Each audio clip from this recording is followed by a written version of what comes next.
Hey gay men, welcome back. I'm Alexander Sterling.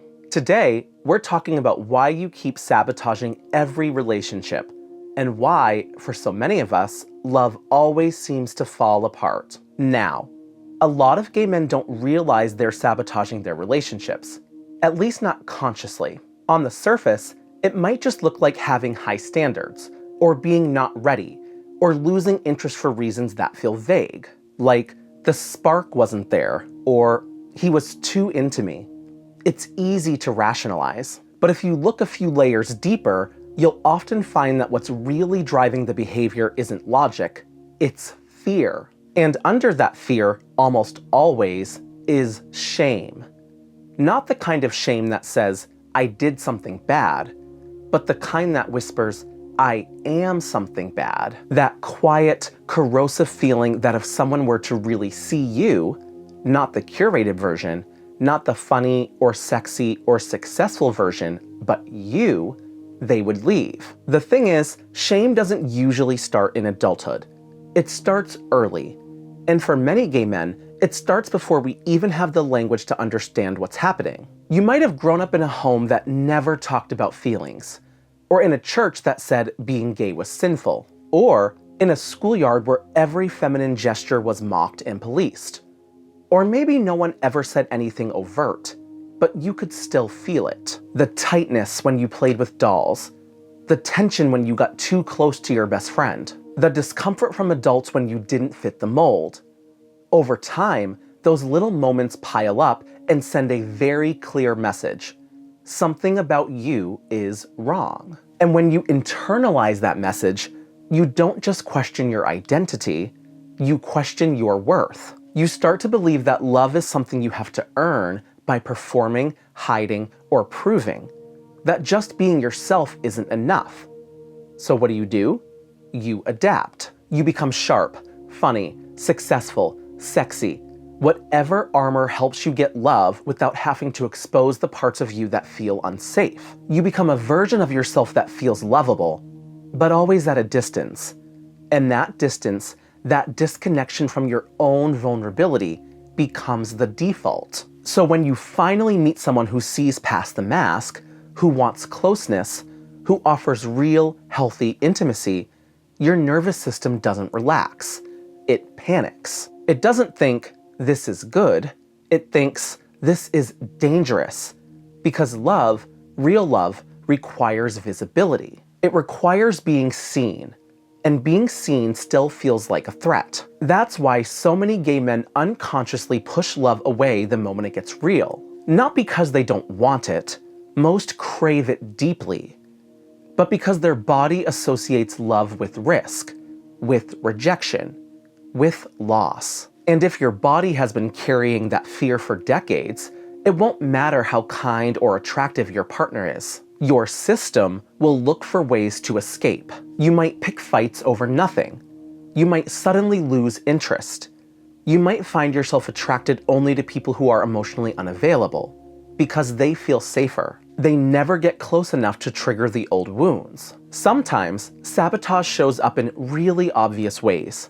You cheat, you ghost, you lie, you tell yourself you're just not ready over and over again. But sometimes it's more subtle. You stay in the relationship, but you never really let the other person in.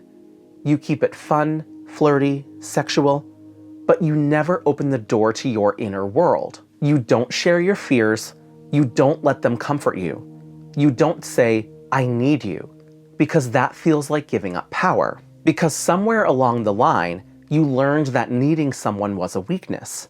That closeness meant giving someone the power to hurt you. This is especially common among gay men because we often didn't grow up with healthy models of queer intimacy. We didn't see queer couples on TV holding hands in the grocery store or growing old together. We saw hookups, tragedy, secrecy. For a lot of us, our first experiences of queerness were tied to fear, of being caught, outed, punished, or abandoned. That imprints something in the nervous system.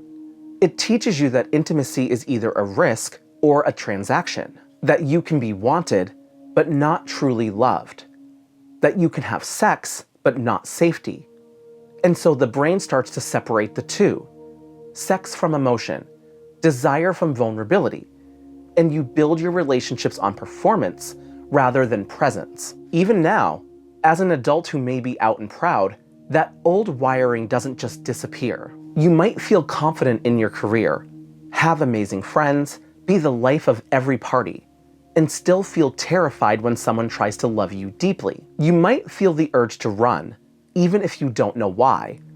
Or you might feel nothing at all, just a vague sense of boredom or of dissatisfaction without realizing it's not them you're bored with. It's that being fully seen has always felt so unfamiliar that your body interprets it as wrong. This isn't your fault. These are survival patterns, strategies your younger self created to stay safe, to avoid rejection, to protect your heart. And in a way, they worked. You got through. You adapted. But now, they're costing you the very thing you want most: real connection. That's the cruel irony of shame. It creates a fear of love so intense that we'd rather stay alone than risk being seen and rejected. So, what does healing look like? It's not about flipping a switch. It's not about suddenly becoming secure or perfectly open. It's about learning to sit with the discomfort of closeness and stay anyway. It's about recognizing the moments when you want to pull away and choosing to stay just a little longer. It's about letting someone see you cry, or ask for reassurance, or say, "I'm scared," without making yourself wrong for it. It's about grieving the years you spent hiding and slowly building a new story, one where love doesn't require performance, where being fully known isn't dangerous, where your softness, your need, your longing isn't something to be ashamed of. Sometimes the healing starts in therapy. Sometimes it starts in friendships where you feel safe enough to be messy. Sometimes it starts in moments of complete stillness, when you finally stop running long enough to feel the ache underneath. But it always starts with truth, with admitting that underneath that independence, the cool detachment, the perfectly curated life, there's a boy who learned that love was something you had to earn, and who's still waiting to believe that he deserves it without having to disappear. The part of you that sabotages love isn't trying to ruin your life. It's trying to protect you, using the only tools it knows. But those tools are outdated. They were built for a world that no longer exists. The challenge now is to create a new set of tools, a new relationship with yourself, where you don't have to push love away to feel safe, where intimacy doesn't equal exposure and connection doesn't equal danger, where the question isn't, how do I keep people from hurting me, but what would it feel like to be fully known and fully loved without shrinking? That's the real work, and it's hard. But it's also the path to the kind of love that doesn't just feel good, it feels true. Thanks for watching. If you're a gay man and these conversations speak to you, go ahead and hit subscribe. I post new videos every week about the things we go through: love, identity, healing, and everything in between. I'd love to have you be a part of this community. Take care of yourself, and I'll see you in the next one.